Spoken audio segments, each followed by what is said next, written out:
great free state of Alabama. And I must say it's a trifle colder than I'm used to this season at any rate. If you got to pigeonhole my politics, I'm a Christian libertarian. I believe in God, free men, free markets, the rule of law under the Founders' Republic, and that the Constitution extends to everyone, regardless of race, creed, color, or religion. I also believe that the Second Amendment is the guarantor of liberty in this country, the right to keep and bear arms, which is not created by the Constitution, but merely codified by it. Yeah! Yeah! Now, I am the founder of the 3% movement. I'm also very humbled by the fact that I was one of the guys that broke the Fast and Furious story in December 2010. One of the guys that helped the whistleblowers get in touch first with the Senate and then with Cheryl Atkinson of CBS News, and the rest is history. Yeah, rest holder! I've been a Second Amendment activist for 20 years. And I got to tell you something. I've seen a lot of history in those 20 years. But today, this day, this is history in the making, folks. Look around you. This is history in the making. And you are making it.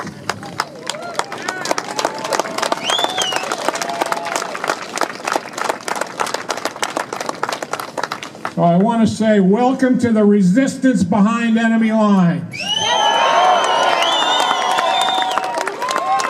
I bring you greetings from your fellow resistance fighters in Connecticut, New York, Maryland, and Colorado.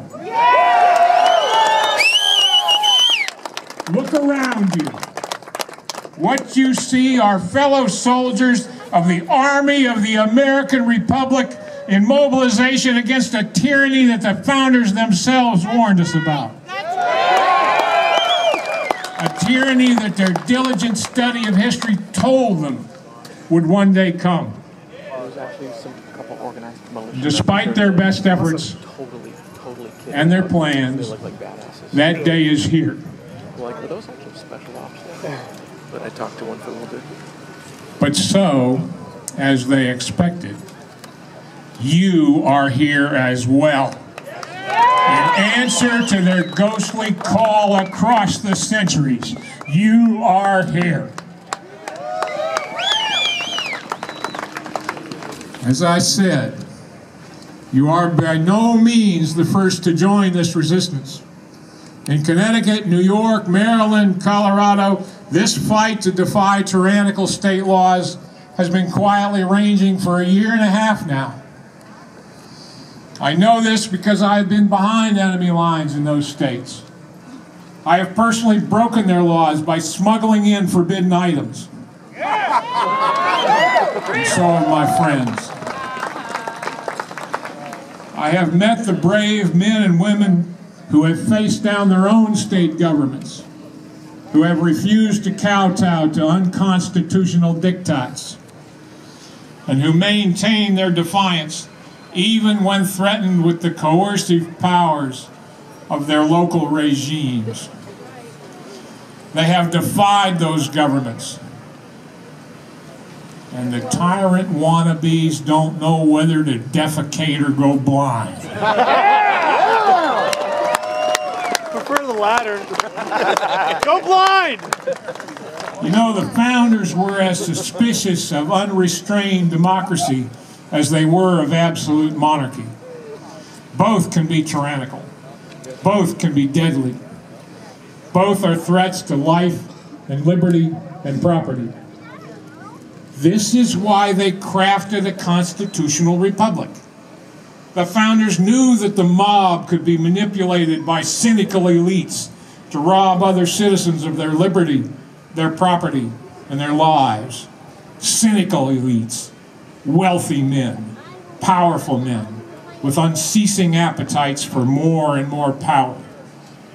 Sound like anybody you know? Are you listening, Bill?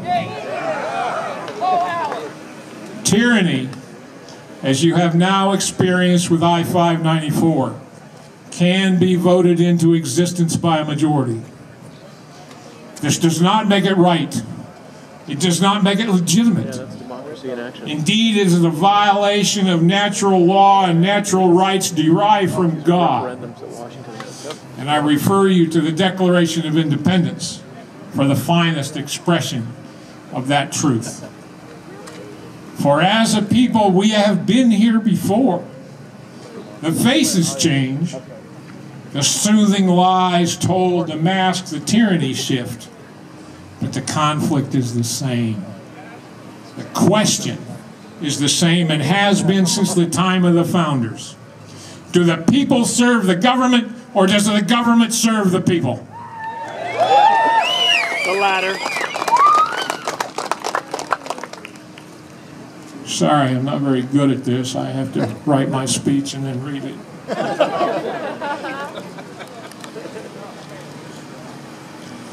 This is the question that Bill Gates, Paul Allen, and Michael Bloomberg answer one way, and we answer the other.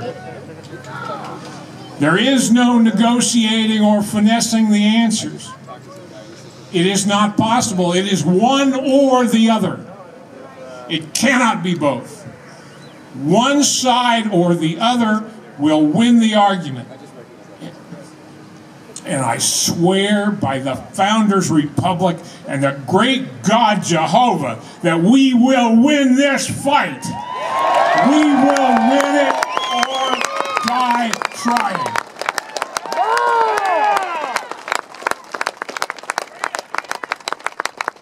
For as the Founders knew, it does not matter if a common criminal breaks into your home to rob, rape, and pillage, or if a majority of your neighbors vote to have the same thing done to you. The inalienable right to self-defense of liberty, property, and life remains the same. And let me tell you a home truth we know down in Alabama. And I say it to you, and I say it to all the Bill Gates and Paul Allens and Michael Bloombergs of the world. When democracy turns to tyranny, the armed citizenry still gets to vote.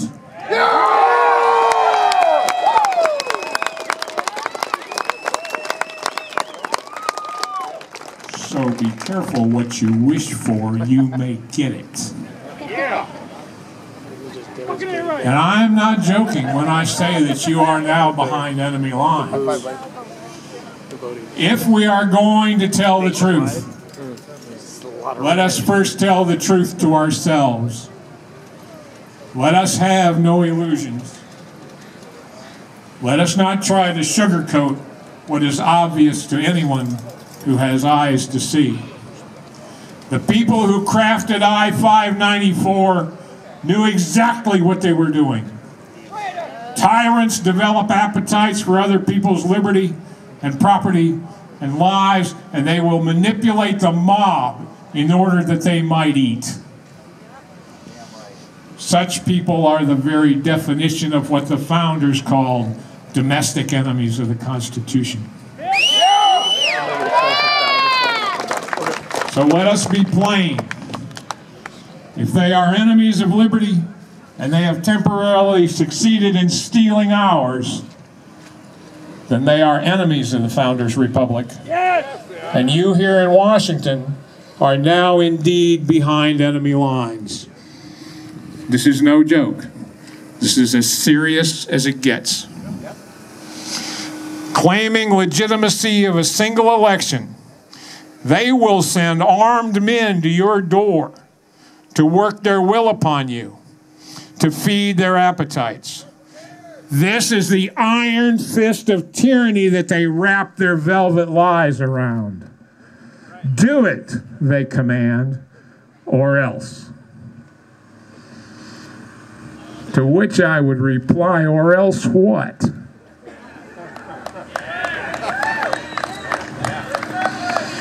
For the truth is that the rule of law as crafted by the founders protects them from us more than it protects us from them.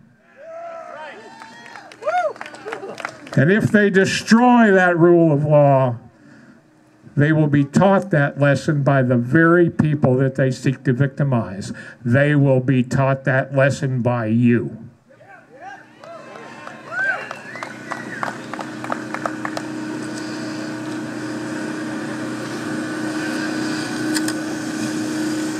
But we did not have to be here at this place with our backs to the wall, our firearms on our shoulders, forced into these awful choices. We are here because of failures. Failures of our own and failures of others entrusted to wage the political fight to secure our liberties from just the sort of threat that I-594 represented.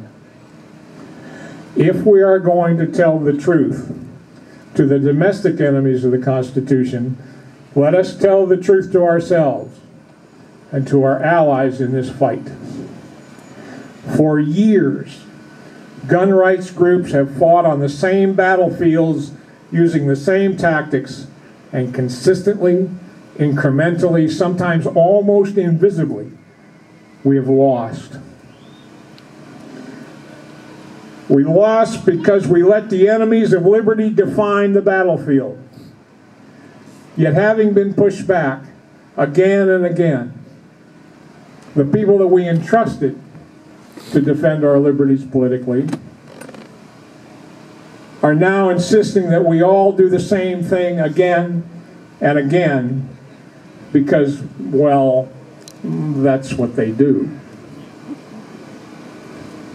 And if you don't like it, if you don't like the fact that that they are losing your rights for you, you simply need to send them more money so that they can lose some more. So let us be honest. Petty jealousies, touchy egos, cynical jockeying for position lost the political fight against I-594. The NRA did the minimum required to convince their members that they were doing something without really doing something because they did not want to ally themselves with Alan Gottlieb. For his part, Alan Gottlieb seemed happy for the NRA to cede the battlefield to him, for he would claim the victory for the credit for the victory. Only one thing happened: they didn't win. They lost. We all lost. And now we are here because grown men and women acted like jealous children. But it is time to cease acting like children. Because of our own failures, it is time to stand up and act like adults. This is not a game with no consequences and merely played for points. This is deadly serious. It's as serious as it gets. And as my friend David Codrea says, it is a time for any chair in a bar fight, regardless of who gets the credit afterwards.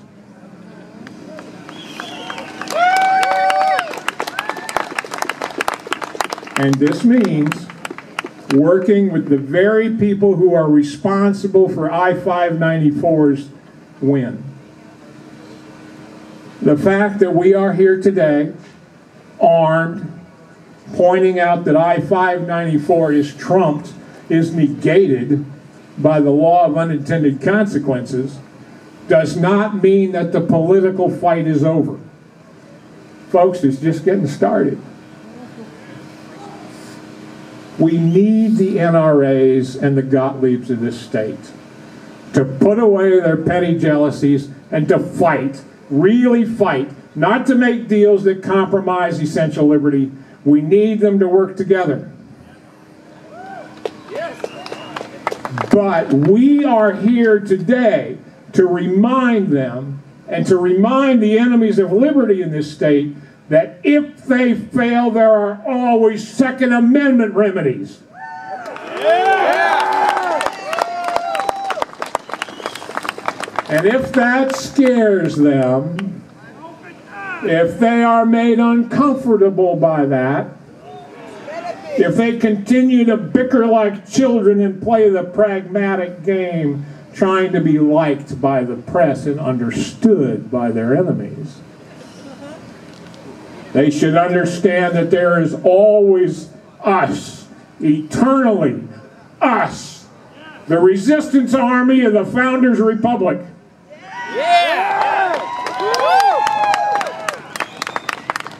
And like that determined minority of colonists, that original 3% who fought the forces of the greatest empire on the planet to a standstill, we will not be intimidated, we will not compromise, we will not back down, and we will be heard one way or the other.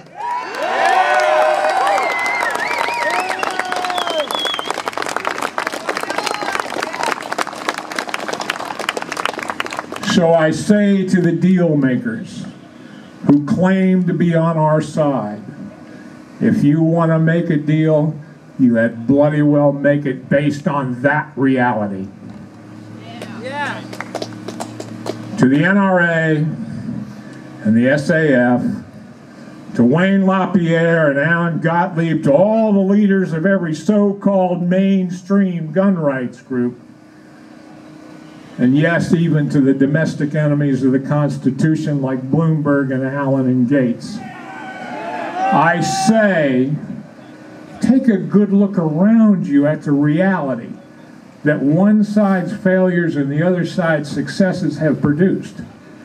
Take a look around at the reality. And that reality is you.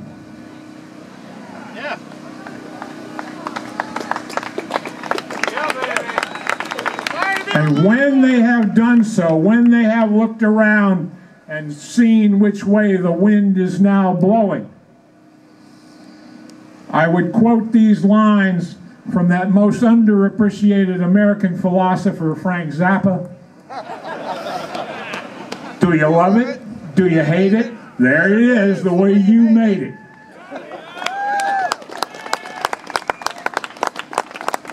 For we are the 3%. We will not fire the first shot, but if needs be, we will fire the last.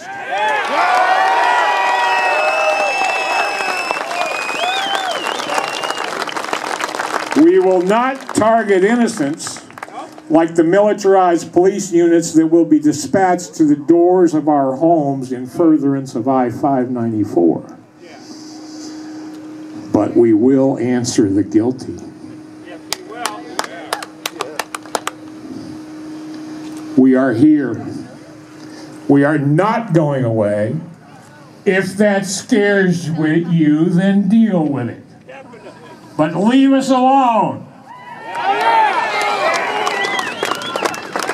Ease up out of our faces. Take your hands off our liberty and property and keep them to yourselves as the founders intended. Leave us alone. That's all we ask. That's all we demand. Like the flag says, don't tread on me. Don't tread on us. And to all of you resistance fighters here today, I say emulate your fellow soldiers of liberty in Connecticut and elsewhere who are also behind enemy lines. Be watchful, be patient, fight the political fight. Think and act outside the box. Work to prevent violence. But always be prepared as the founders were. And remember Blackerby's advice. Trust in the Lord, boys, but keep your powder dry. Thank you very much.